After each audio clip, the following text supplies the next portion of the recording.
All right, we are going to move into the topic of communication.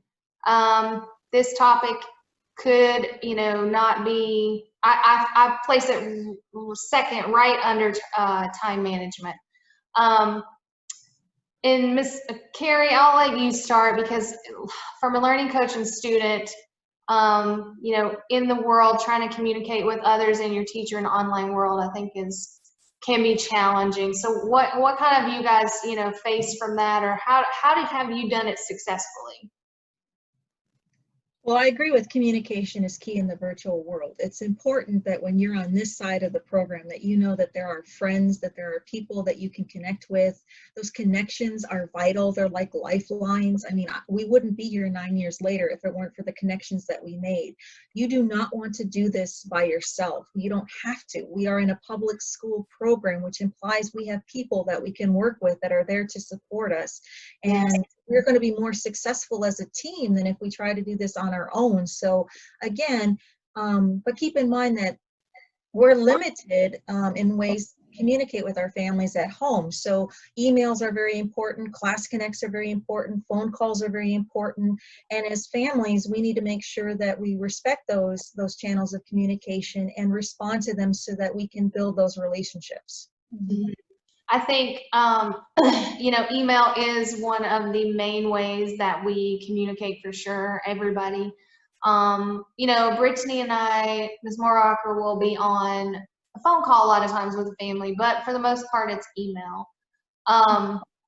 The one point that I've heard Julia make that I love is that when she starts her day and, logs into the platform, is that she opens her email right away and has it up all day. So Julia, do you want to touch on that a little bit?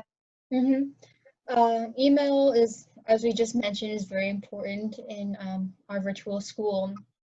So any updates I get, they're through my email. And so by having it open all day, I know immediately when things happen. Yeah, I think that is a great habit to get into, just having it open in the browser, and that way you get the notification. As you can see, I've gotten a couple notifications while we're shooting this video. You'll see them pop up, but I think that is a great habit to get into. I want to touch on the second point, primary connections. Ms. Moorbacher and I are the advisors, and then next year we'll have, some maybe different staff or additional advisor, but you need to find out who your advisor is, and that person, is the go-to for questions about, if you're having computer issues, if you have a question, I need to access this, or, all kinds of different questions.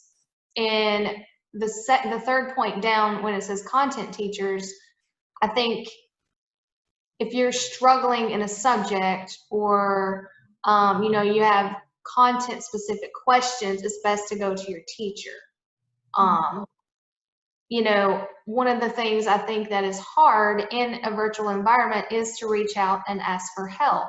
So Julia, has there been a time that you've struggled with a class, like the material in the class, and how did you go about, communicating that to your teacher? Yes, definitely. I'm not exactly good in the math and science department, so when I was taking these courses, I was, very adamant about emailing my teacher for extra support, asking how can I better learn this information, always talking to her in our class connects.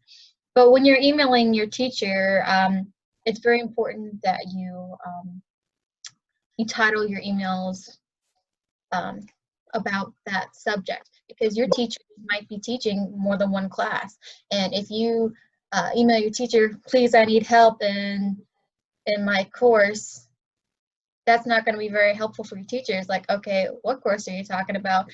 What unit are you talking about? What lesson are you talking about? So when you're emailing your teacher, you got to be very specific. You're like, okay, I need help in my world geography course, Unit 3, Lesson 7. There's something that I don't understand. you have to be very specific, or else your teacher's like, okay, you need to, okay, email me back, please, with more specific information. Yeah, I think that is great advice. You know, I don't think sometimes we realize that the amount of students that one teacher is servicing, you know, or teaching. Sometimes, you know, it can be it's in the hundreds. It's in the hundreds. So, you know, and as online learning grows, you know, and those numbers grow. So I think that's super important that you just point out, be specific in your request, you know, and who you are and what you need. And that comes from learning to self-advocate. I don't know, a lot of that term is thrown around a lot these days. You know, speaking up for yourself, advocating for yourself. That's something you're going to have to do your whole life. And it's great to start being able to do that now, to speak up, to speak out, even if it is through written communication. You know, start there, and then you can verbally advocate for yourself. It's a growth process, like you always talk about. You know, learning is growing, Carrie. I think that's huge in an online environment versus brick and mortar. Like you're behind a computer screen. They can't see you every day in class. It's harder to communicate. You have to speak out for yourself and reach out for that help. Ms. Moorbacher, I'd like you to kind of touch on like teacher communication from that perspective. You know. Sure. And, you know, I just want to, you know, piggyback on what Julia was saying first, and that if you've reached out to your teacher, and I get this every now and then, maybe the students have not heard back from their teacher in a little while, and they just kind of let things go or brush it aside. You know, if you haven't heard back from your teacher, then that would be a great opportunity for you to reach out to one of your advisors, like myself or Mrs. Clem, and, you know, we can, you know, connect with your teacher. But don't always be, you know, your best advocate. And we want to make sure that each one of your questions or your issues get resolved. And I'm here to support you. Your teachers are here to support you. That's why they will offer office hours for you. Sometimes some teachers do, but even if they don't have a set office hours time, then they can always schedule one-on-one sessions with you so that you can, again, get those questions that you have answered in real time. Some of you might also be asked to join your teachers for small group sessions to get additional support and practice. And when you see those small group sessions, if they pop up on your schedule, make sure that you are attending those and prioritizing those. For some classes, especially electives, which is what I'm teaching this year, our class connects are optional. However, if it's a class that you know, are really interested in and want to get more info and want to learn more about, then I definitely encourage you to attend those sessions. Or if you're just behind and you think, you know, you need the extra support and you need help in understanding that material, definitely take advantage of those optional sessions. It's also a great chance to socialize with your peers, get to know them. And, you know, your peers are also a great form of support. You can connect with them when you have questions, okay? If you don't always want to go with your teachers or go to your teachers. So just also keep that in mind. And I think Mrs. Larson can talk to you about the blended experience. Yeah, before we do that, I was just going to also mention as a family, there are a lot of connections that you can make in the program, because I mean, right now VAVA is 100 staff members strong, and it really is good to know who to go to for what. I'm a big advocate for that direct communication. So when I know I need to reach out about specific questions or concerns, I know my primary point of contact for my children are their homeroom teachers or their advisors. So if I've got generic questions about the program or my student, I would go to them for that. If there's content specific course type questions, my students would be reaching out to their content teachers specifically for that course. It wouldn't make sense if they were struggling in English to be reaching out to their math teacher. They're going to want to reach out to their English teacher. If I'm having issues with any of the technology side of things, the K-12 program, a Blackboard, or any of our supplemental programs are working, well, K-12 offers a help desk for that specifically. So I would go to them for that, not the teachers, because they're not the ones that are the tech experts. So Right. knowing who to go to for that best support is key. Yeah. I think that, yeah, direct communication and knowing, and just to step back one step, when you're starting, you're trying to figure out all of that. Like, who do I go to for support? And that's when I want to go back to your primary connection is your advisor, because we can tell you, okay, email your math teacher with that question, or we can connect you with the math teacher, or give you the help desk number. But you're going to learn a lot of these things through orientation as well. So, but I think direct communication, you're going to get an answer faster, less confusion. I think that is a great point, Carrie.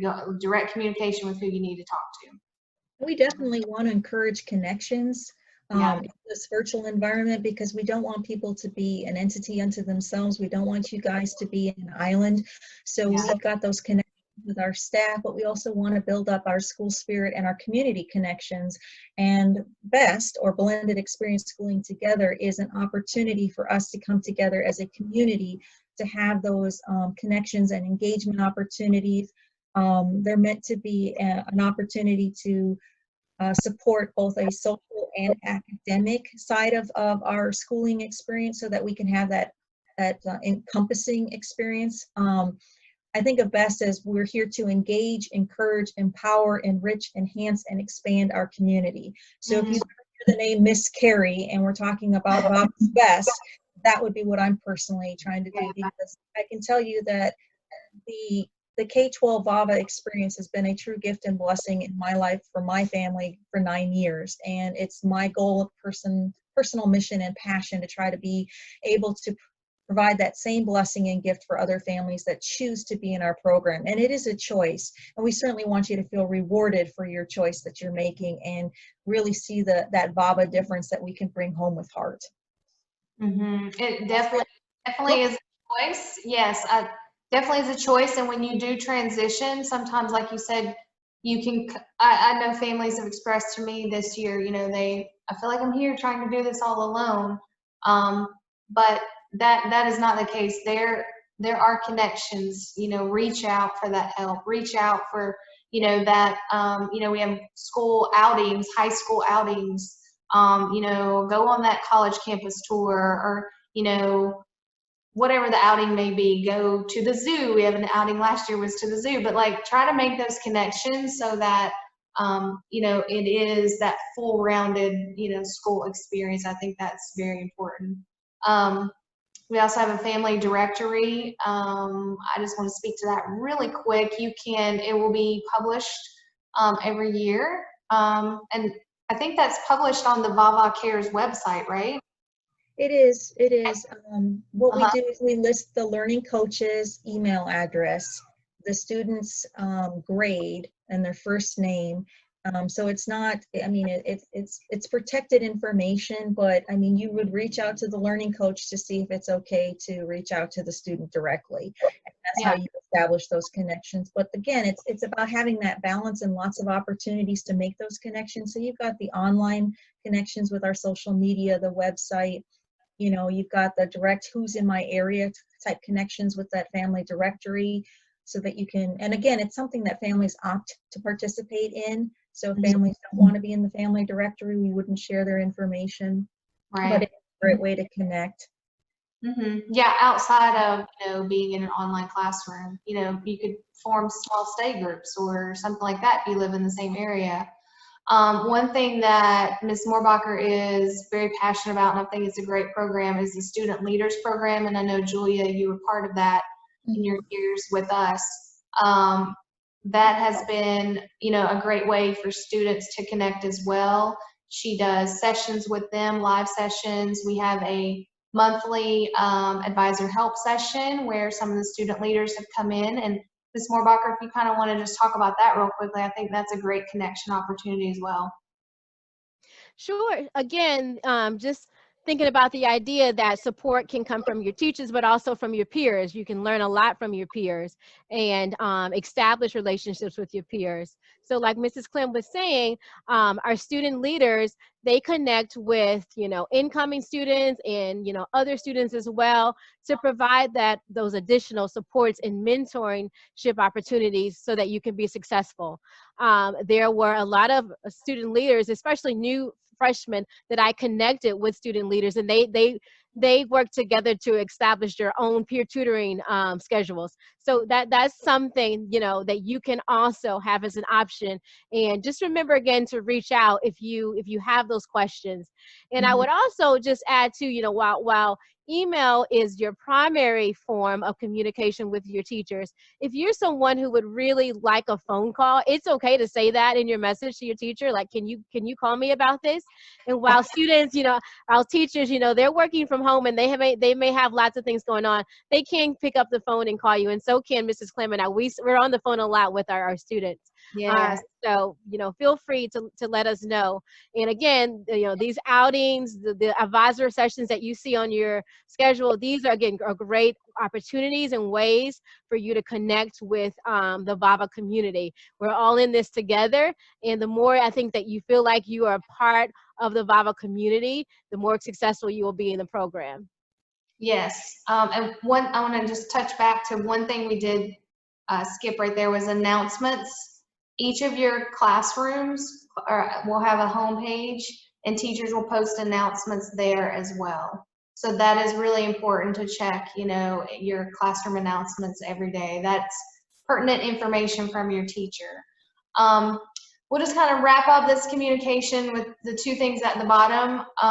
Communicate quickly, don't delay. You know, if you're sitting struggling in a class or struggling with an answer, you know, reach out.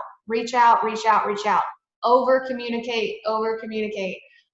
We would rather hear from you than not hear from you and not understand, you know, how we can help you or how you could be struggling. So, and communicate quickly for technical issues. Sometimes we have students that, you know, they're having a computer issue, their computer goes down. It might not be in the budget to provide a computer, you know, right away for you. We have resources through our school. You talk to me, you know, reach out quickly to me, and we can get with our registrar, and we can provide, you know, sometimes loaner computers if the student qualifies. So don't sit at home with a computer issue or technical issue, reach out. Because any delay on that end can cause you to get behind on your schoolwork, and we don't want that. There are resources, because that can be a huge hurdle the first year, getting through the technical. You have to become a little tech savvy, so that can be daunting for students and learning coaches. So we can help you through that, okay? And it's nothing to be, you know, oh, I don't know how to work the computer. I'm not tech. You know, we will get you through that. We can help you. So reach out. Yep. Communicate. Okay, we're going to move on to the last topic, which is commitment. Online learning takes a lot of commitment and discipline. So, Carrie, I'll let you start us off with this one, because I think you have some great points on here. Well, these are some things that I love to share with my kiddos that I get to work with. And again, just to try to be our best, we want to make sure that we set ourselves up to succeed, and that we have our goals and we can aim for them. Remember that this is your education. We're investing in that. You're investing in that. It really is your time to shine. I tell my kiddos all the time, we want to have a stellar school year together. Our choices matter. So we want to make sure that we're establishing those good habits. A learning coach once shared with me, nothing beats a failure like a try, which I thought was an amazing perspective. I've always told my kiddos that if you tell yourself that you can't do something, you won't, because you won't even try. You don't know what you can do until you try. So tell yourself that you can do something so that you will do something, and then you can celebrate the results of that. Try. Yeah, So one of my favorite quotes is, "You win or learn." And I love learning equals growth, because every time, you know, you try, you may fail, but you will learn. So I love that. That's awesome. Yeah, and literally, I mean, they're not mistakes, they're not failures, they're just steps in the learning process. They're what builds us up. It tells us what we want to do differently for the next time. So we don't have to be afraid to change and grow as a result of those experiences. You know, it doesn't have to shut us down. If anything, it encourages us to get back up and move in a different direction. And don't be afraid to do that, because, you know, we live to shake things up. You don't want things to become boring or dull or mundane. So definitely attitude is everything. I tell my kids all the time, we all have to get out of bed every day, but we get to decide on which side and with which foot we're going to lead. So again, you know, embrace the opportunities that are in front of us, make the most of them. Tell yourself that you want to, you know, celebrate those daily challenges and wins. I think of obstacles as personal puzzles. You know, challenges to me are just puzzles that need to be solved. And sometimes I have to step away from them. Sometimes I come back and I find that solution. Sometimes it's very easy, but it's not something I'm going to give up on, because I personally love puzzles. So again, it's just a problem solving and figuring out the best solution. But definitely want to celebrate all of those wins, you know, whether it's a victory jig around the kitchen table, a high five, you know, or it's an incentive, or it's a reward, or a VAVA surprise that we have here. Again, celebrate those. You know, there's a saying, don't wait until you reach your goal to be proud of yourself, but be proud of every step that you take as you reach your goal. Yeah. Julia, a quick question that just came to me. What would you say was one of the most challenging things when you transitioned to online learning? It was mostly just finding my groove and my schedule and keeping on that. Because there's not a teacher hovering over you saying, okay, you need to do this. It's more of, okay, I need to motivate myself to do this, or, you know, get help to motivate myself to do this. It's a community effort. It takes a village to raise a child, right?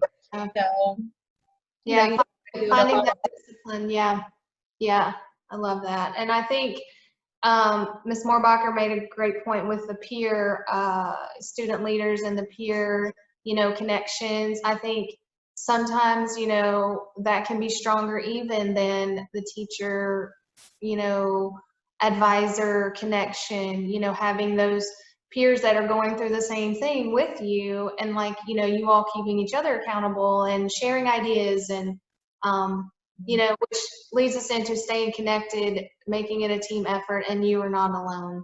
Like, help is always here. Please, you know, take advantage of all the resources and reach out. Ms. Moorbacher, did you have anything to add to that, the level of commitment and discipline? Well, I just would say that, again, I just want to echo what you guys are saying about, you know, again, staying connected. And I just want you to know that there are going to be times, just expect it, where you might lose your motivation and your commitment. And that is perfectly normal. Like, you know, I mentioned previously, you know, if you can't figure things out in that 20 minutes, you reach out, you get the help that you need. But you want to reach out if you are, you know, having issues with, you know, anxiety or depression, and you know, those things are impacting your commitment. We also have counselors who are here to support you. And really, you know, take advantage of the flexibility in that, like we talked about too. Get out and go do some work outside in the backyard if you need to. You know, I take my laptop to my deck all the time. Get some fresh air. Go do your work in the front yard and watch the cars pass by. You know, it change up your day. All right. This is an experience. So make the best of your VAVA experience. And again, we're here to support you. Yeah, I think that's a good point. Like Carrie had pointed to earlier, it is a holistic experience. You know, we have to take care of those basic needs, you know, sleeping well, eating well, you know, moving our bodies, and that all plays into how we, you know, do our academic success. And, you know, if you struggle with any of those things, I love the fact you brought up the counselors are here. We have a full counseling, you know, staff at Virginia Virtual, just like brick and mortar. So, you know, sometimes people struggle personally with those, and there are resources there. So yeah, I think that's a great, you know, ending to just always know that there's help here, and please reach out. And I love, Carrie, you ended it with your VAVA future awaits. Make 2020, 21 stellar together. That was a mouthful, but yeah, it's been a interesting 2020. We will have an interesting school year next year, I'm sure. But we are in it together, and we will overcome, and you know, be there with each other to lift each other up, and it's going to be a great school year.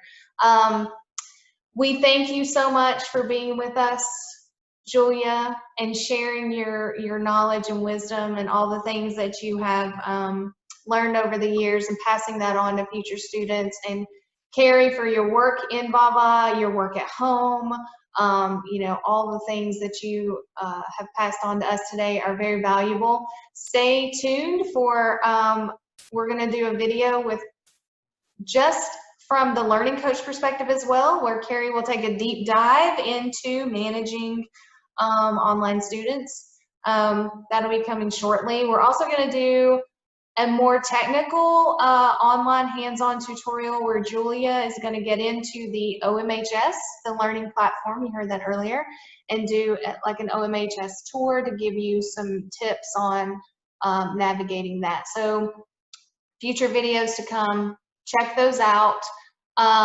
We appreciate everyone's time today. Ms. Moorbacher, your insight always as a teacher is so valuable for us, and passing those on to our future students, and your work as an advisor. We appreciate all that you do for sure.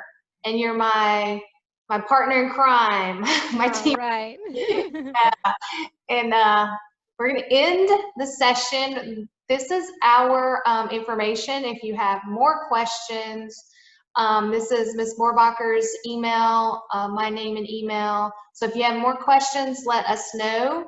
You can take some time to write this down. And we will do another Real Talk session very soon. We're looking forward to that. This is our first one. I'm glad you all tuned in, and I hope this video was very informative. Thank you so much for your time. Take care, everyone. Bye, everyone. Thank you.